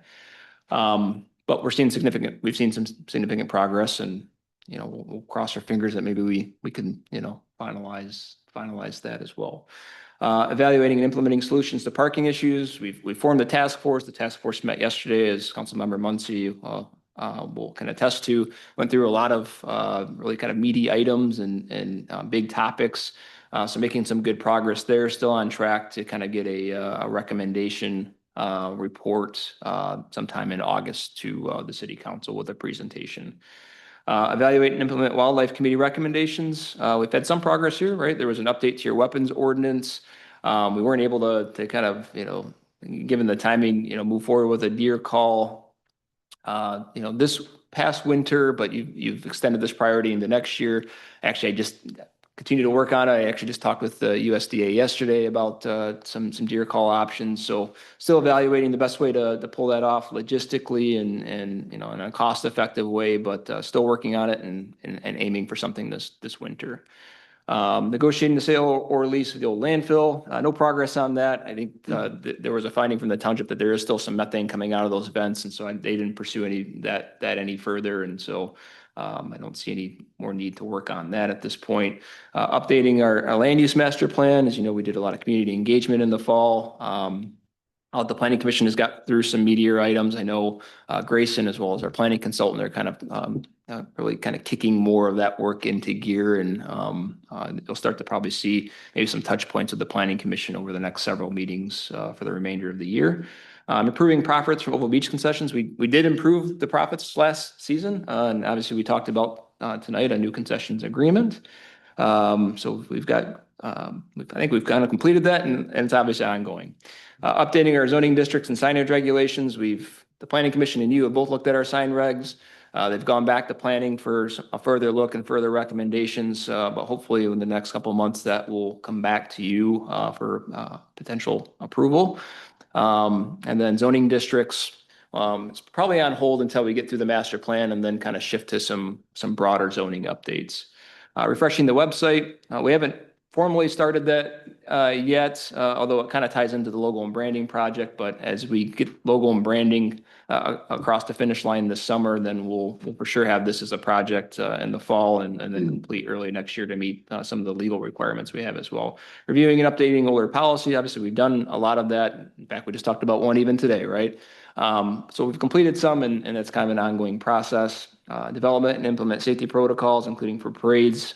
We did update a lot of our event, especially parade-related protocols last season, and is considered completed. Next page with infrastructure, completing Maple Street design and construction. As you know, we're kicking off construction. We'll see that go throughout the year. Finalizing AT&T cellular agreement installation.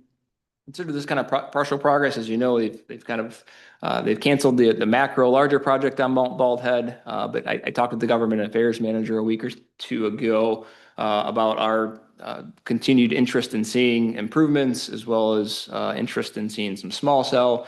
They're also still interested in that. They're still working on shifting funding and that sort of thing, but they're still very much engaged.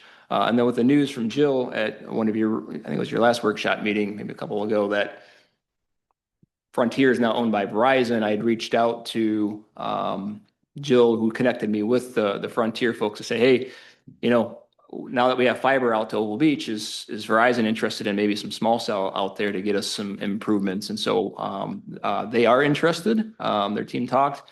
In fact, we have a meeting on Thursday to talk with them about that option. So that's promising. Seawall repairs, sidewalk repairs, stair repairs. The seawall work, as you know, is going to be happening this spring. We did a lot of sidewalk work in the fall. More is planned this spring, as well as some stair work as well.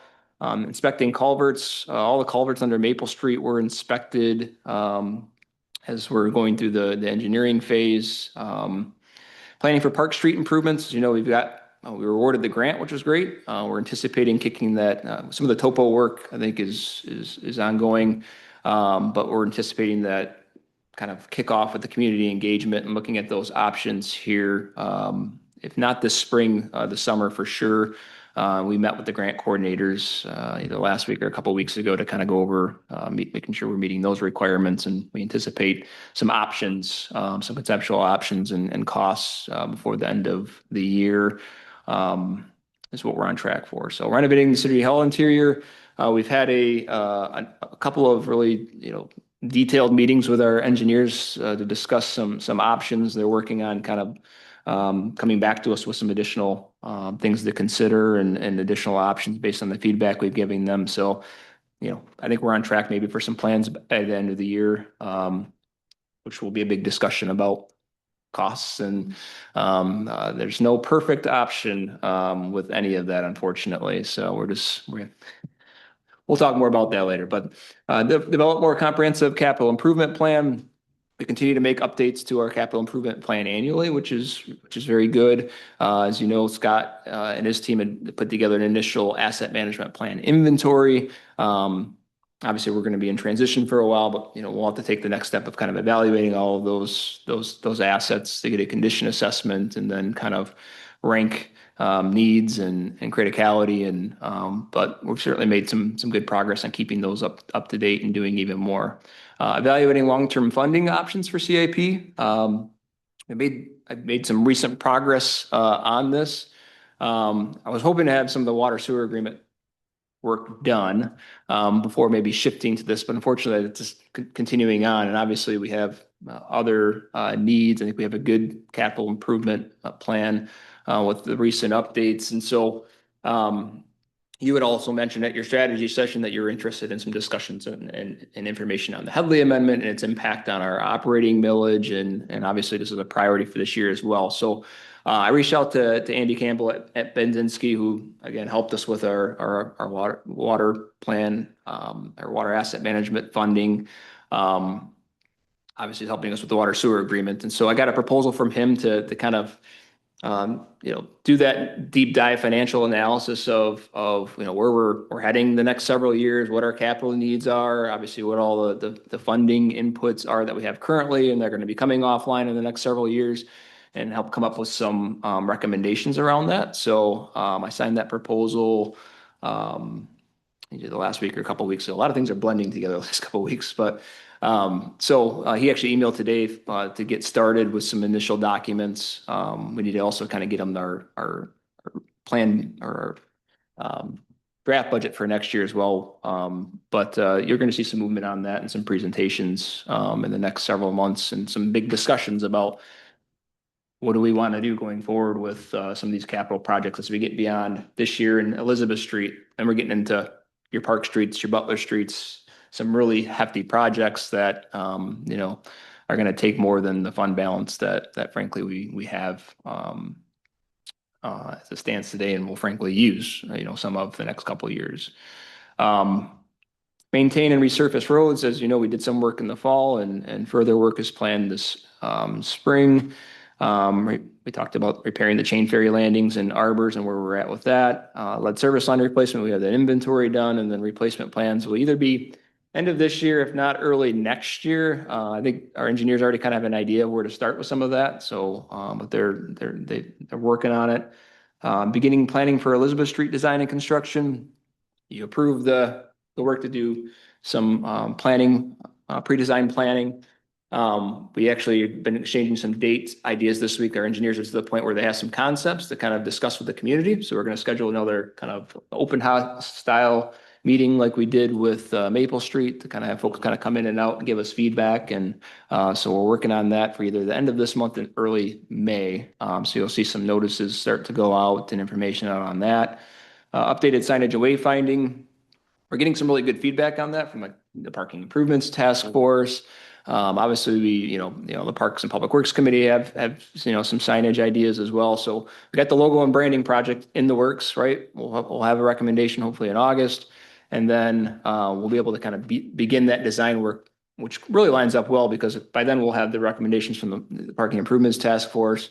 We'll be able to actually, take that, logo and branding and actually start designing some signs that kind of align with the recommendations that we're really hearing from the different committees that we have that have been taking a look at our other needs. So there was a great report on that, if you haven't seen it yet, in the Parking Improvements Task Force packet that I thought made a ton of great sense. And that's probably our biggest opportunity we have in the short term to make some improvements. So I'm sure that'll be added to one of our recommendations. It looks like that'll probably come through at the end. So good deal. Yep. Under Parks and Rec, that Mountain Ball Head bathroom is nearly complete. I think they're going to walk through in the next couple of weeks, but we're pretty much there. The Mountain Ball Head platform, I think we've gotten through the kind of assessment piece with the tribal nations, and our engineers are working on design. So I think we're aiming really for construction in the spring. So we got that on track. The Mount Bald Head vegetation, as you know, you've approved some work there to remove some invasives as well as start some plantings in a phased approach, with some going to start this spring, then some more in the summer, then some more in the fall. So that's already in motion. We talked about invasive species today. You know, we treated milfoil last year. We're going to treat milfoil again this summer. The Saugatuck Harbor Natural Area work is going to kick off this summer as well and go into the fall. And then you talked about the citywide evaluation today. Refreshing the Village Square courts. Trust you all know where all of that's at. We made great progress on that. The Blue Star Trail we talked about today. The low water level impacts. I mean, the Harbor Authority is definitely very focused on that. I sent you an email on this, but essentially we want to kind of begin some pieces of the economic impact study to start pulling together the information we need to make the case to other kind of funding partners. Luckily, we're seeing some heavy rains this spring, which is helping, but we'll continue to keep an eye on it and keep working on it. Evaluating community foundation options to accept citizen donations. I've not done any work on that, frankly, this year, and I doubt that'll probably get off the ground before the end of this fiscal year. So expand holiday lighting to Water and Griffith streets. That's completed. You decided not to approve the expansion to Griffith, but Water Street and Hoffman did receive expanded lighting, and we're good to go there. So next slide is kind of a quick, just to give you just some context of like which projects we, as staff will be touching, I think, in a considerable way with staff time and resources just this next quarter, in the next 3 months. All of these projects that are there, we're going to have some pretty heavy involvement with. And then even looking at fiscal year 26-27 priorities, right? They already are going to kick off in July. Well, we're working on building a budget around how do we fund the priorities that you set. And so your next workshop we'll go over that draft budget. And then obviously we're in budget season, but we'll continue those discussions and then be seeking your approval by the end of this fiscal year to kick all of that off. But that's obviously a heavy lift right now too. So and this is all in addition to, right, the day-to-day operations and obviously we have a department head position that we have to work to fill. So I just want to give you that context of what we'll be focused on the next quarter. So happy to answer any questions, Mayor. Yep. Yeah. The utility contract, how are those talks coming? I heard that there was a discussion about perhaps there might be a mediator needed between the municipal managers. I don't know if that was discussed but I'd heard that was discussed between the mayor and some other folks. And I was just wondering, are we moving along with that, or what do we need? Yeah, I think it's kind of two separate, items on like I said, the water sewer agreement itself. Like I said, where we left it when we brought all the committees together was that our consultant we all agreed that he would, we were comfortable with him kind of developing what he thinks the framework, what a fair framework would be for a full authority agreement. So he's going to present that to all of us next month. I don't remember the exact date, but it's in May. So is that when we going to finally get a wrap up on that, or? So he's just presenting what his recommendation. It just seems so lengthy. That's all, Well, it is, and when you're talking about a 40-year agreement, and you're talking about all the issues that we have with kind of the puts and takes on all of this, it's a lot to consider. But so he's just giving his recommendation in May, and then we all will then have to take it to our individual committees, then have discussions about what we agree with, what we don't agree with. Right. Reconvene, see what we're in alignment on, negotiate, and then, keep working at, hopefully something that we all are agreeable to, putting pen to paper and having the attorneys, draft the actual language. So like I said, I think it's, we're aiming for by the end of the year. But it's going to take several more months. On the other piece, I'll let the mayor speak to that. Yeah, so, gosh, it's been several weeks. I've reached out to, given some of the tensions we've seen between the township and Douglas and us, reached out to Kathy North and Abby Bigford to say, hey, how about we all just talk and, so we had a phone call or a Zoom call. Knowing that each of us is committed to all three communities as well as our own municipality. So it was a great discussion. We talked about the idea of having the three of us plus our three managers meet to also talk and how we can, build stronger trust and relationships. So we talked about a facilitator. Mediator, I think, puts a spin on it. It's more somebody who can facilitate a discussion among us. Have not yet heard back from everybody about the next step on that, but very pleased with the discussion with Kathy and Abby that, we certainly have had some tension or disagreement in terms of policy decisions. But in terms of around the water, around the Maple Street, water, and then the most recent request that Douglas sell some capacity to the township, which we all voted on. And I think some people thought that it was, we each had different views of how neighborly we all were. But I think the discussion with Kathy and Abby is we know we're dependent on each other. We have strong histories of working together. And so what can we do from a communication perspective to work well together? Right. So, Right, sure. yeah, it was a positive discussion. Okay. Yeah. Yeah, thank you for the question as well. Excuse me. I do think that there's still an opportunity to have the communities not just at the elected leadership level and at the management level, but also at the council and the commission level. So, as the elected representative of the council to the other communities, I would encourage you to find ways in which the councils can get together. And we used to do a yearly breakfast at the beginning of the year. We'd all just kind of meet each other because we all kind of know each other, but there's ways in which we can, I think, better perform at that level, as well as I've encouraged the managers to also do that individually. They don't need our direction to do that. But if there's any tension that exists between the communities, I think that's all of our concern, not just an individual leader's concern. So Don't disagree. So, describe it how you will. I'm not sure it was tension, but it just, sometimes those things just, we make decisions. And I've had individual conversations with leadership at the different commissions and councils too, just about some of the things, and they've called me to ask questions. So anyway, I just think we need to be very open about this. If there's tensions existing, we need to know about that. Right. I think this was, I won't speak for Abby and Kathy. I viewed it as sort of a first step of just getting the three of us and then the six of us to talk, and absolutely agree. It would be helpful for councils to get together and just, building relationships. So it's a great idea, to get together with our, maybe make it a yearly thing, yearly breakfast, get together.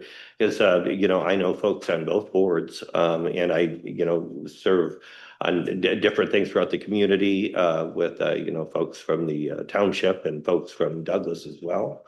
But not as a whole. But I think that's a great idea. We need to schedule. We all have that opportunity with the fire district budget approval. So all of us are invited to that too. So there are opportunities. But yeah, I agree. I think it'd be a terrific idea. The other thing we had talked about, I had talked to Ryan about, and we've talked somewhat in this group, is when we look at our priorities, I know we get requests from time to time to add things to the agenda. And when there's a consensus with council wanting to do that, a workshop agenda, or actually a council meeting agenda, we can do that. Rather than doing that sort of every meeting, talked about doing that quarterly. And today would have been the day to do that with three of us gone. It seems like maybe next workshop, we can spend, and we can put this in the packet ahead of time, or send an email out ahead of time, just asking everyone, who wants us to tackle a topic that isn't on our priorities, to just raise that, and we can kind of do a head nod to see if there's a consensus of people who want to add that. And that way, we're responsive, to that. And if we have the discipline of doing that quarterly, then that just sort of helps it run smoothly. So, yes, Joe. Before we lose sight of it, I would just want to recognize our staff and our city manager. I mean, that's an astonishing number of priorities that you guys are working on, and you've made tremendous progress. And I just want to make sure that, You're killing you it. know, yeah, you guys got our appreciation and full support, and want to thank you for all the hard work. Yep. And it was great to hear from so many of you today. I think all of your department heads, I think, Yeah, except for Grayson. Yeah, Yeah, Grayson was here too. Oh, he was here. Beginning. that's right. Yeah, Yep. yeah. Boy, seems like a day ago. Yep, definitely, it takes a team, and we're all working on different pieces, and sometimes they're interconnected, so I appreciate that. and That's on a yes, big well done. So, Yeah. thank you. All right. Let's take this to public comments. The second public comment session can be about anything whatsoever. Rakesh, I see your hand raised. You have 3 minutes. I'm sure it'll come as no surprise. I have prepared a statement. Good morning or good evening. My name is Rakesh Madhawa. I'm the sole owner of 534 St. Joseph Street. I've appeared before this council multiple times since last summer regarding my STR licenses. I've submitted 2 formal proposals, one legislative and one administrative, which I hope you've all received. I'm speaking in public comment tonight rather than on the agenda because the mayor and staff have elected not to place those proposals before this council. Their stated reason is they do not believe there is sufficient council support. I would respectfully suggest that is a determination that this council should make for itself, not one that should be made for it. That determination matters because of what happened on January 7th. This council held a voice vote that at that workshop that clearly and without equivocation directed the city's lawyers to craft a time-bound agreement that would include my property. I was in that room. I heard it. So did Mr. Tringale. So did the majority of this council based on their own subsequent statements to me. The resulting amendment did not include my license, plain and simple. The January 7th meeting established what I thought were admirable and shared goals: a clean slate, the correction of an ordinance that had caused genuine confusion, and a demonstration of fair and just administration for the community. For whatever reason, those goals have not been applied to 534 St. Joseph Street. To be direct about my situation, again, my license expiration was the one that put this community on alert. I was first. The recognition by this council that an amendment was needed came because of my expiration. I had hired Kevin Tringale, a member of the very STR task force that helped shape this ordinance specifically to manage the process. He has stated completely and without qualification that a calendaring error by his office manager caused the missed deadline. That error was not mine. And yet I've been excluded from the other properties who received relief. And I ask you honestly, why? What I'm asking for tonight is simple. I am asking this council to exercise its authority, which the city manager himself confirms it retains, and place my 2 proposals, both of which are sensible and consistent with existing ordinance and amendment, on the April 13th agenda for a formal vote. A straight up or down vote on the record, so that this council can address for the record what changed after January 7th, and so the community can see where each of its elected representatives stand on whether my outcome is the one that this council intended. Thank you very much and have a good evening. Thank you, Rakesh. Thanks, Rakesh. I don't normally address comments, but I will address this briefly. So for us to put something on the agenda that's not part of, a priority or something of the ongoing business of the city, we do need a consensus of council. There are 4 of us here right now, and my guess is the consensus would be 2 against, and I don't know where Russ and Gregory are, but that would not be a consensus. So the first opportunity to get a consensus, and this is not a voting meeting anyway, but would be to ask council at the next meeting if this is something they want to take up. And we can certainly, we need 4 council members to wish to bring this up. So that's where we are on that. And I think with that, We get to council comments. So Russ, Gregory, which of you would like to start? Doesn't matter to me. I guess I'll start. I had a great Easter weekend. Hope everybody did as well. I heard Joey Andrews was in town last week and visited with some of our folks here in town, spent some time with some folks. And I know I've reached out to him to have him on our radio show as well. And I know you had the opportunity to visit with him last week. I did, yeah. And would like to have him on the show, would like to have him update us with the latest things as well that he's been doing. So it was nice to hear that he was in town. And the weather's starting to break. It's going to be a little bit cooler this week. And hope everybody has a nice week. Great. Joe? I hope everybody has a nice week as well. I'll defer my comments to Monday. Russ? Yeah, thank you, Mayor. I'm intrigued. Jamie's note taker.